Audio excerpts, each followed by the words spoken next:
Le Seigneur soit avec vous. Et avec votre esprit. Évangile de Jésus-Christ selon saint Jean. Gloire à toi, Seigneur. Le soir venu, les disciples de Jésus descendirent jusqu'à la mer. Ils s'embarquèrent pour gagner Capharnaüm sur l'autre rive. C'étaient déjà les ténèbres, et Jésus n'avait pas encore rejoint les disciples. Un grand vent soufflait et la mer était agitée. Les disciples avaient ramé sur une distance de 25 ou 30 stades, c'est-à-dire environ 5000 mètres, lorsqu'ils virent Jésus qui marchait sur la mer et se rapprochait de la barque. Alors, ils furent saisis de peur. Mais il leur dit, « C'est moi, n'ayez plus peur. » Les disciples voulaient le prendre dans la barque. Aussitôt la barque toucha terre, là où il se rendait. Acclamons la parole de Dieu. Louange à toi, Seigneur Jésus.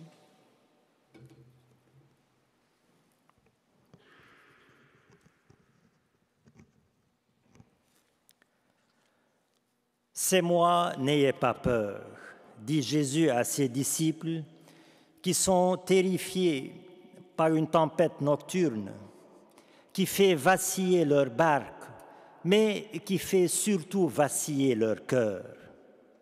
Des cœurs inconstants qui, quelques instants plus tôt, juste avant cette tempête, étaient dans une paisible confiance lors de la multiplication des pains opérés par Jésus et qui sont là maintenant dans le doute et la peur face à cette tempête qui les secoue de l'extérieur et de l'intérieur.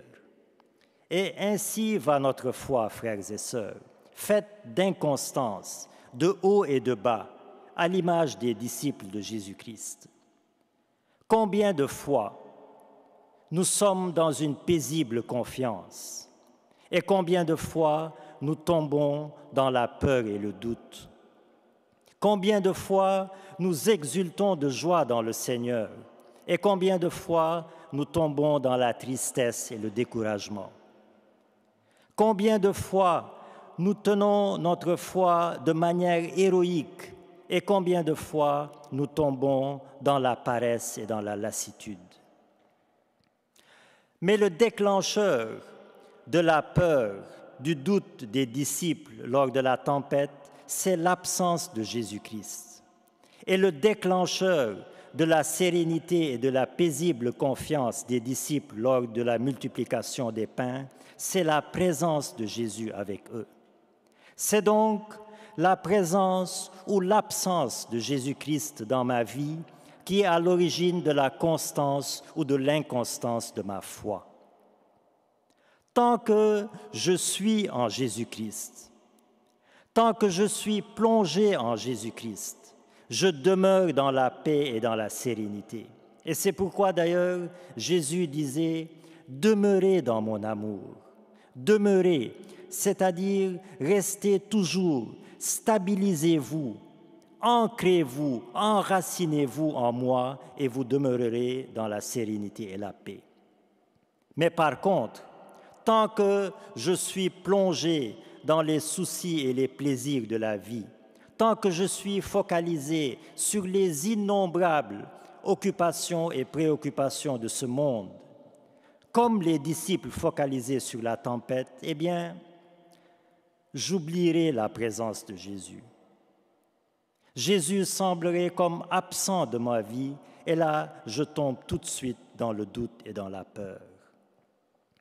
Nous vivons donc notre foi en mode alternatif, tantôt avec Jésus, tantôt sans Jésus-Christ. Or, je ne suis un véritable chrétien que lorsque Jésus-Christ est constamment présent dans ma vie, à tout instant, dans mes pensées, dans mes actes et dans mes paroles, pas à moitié.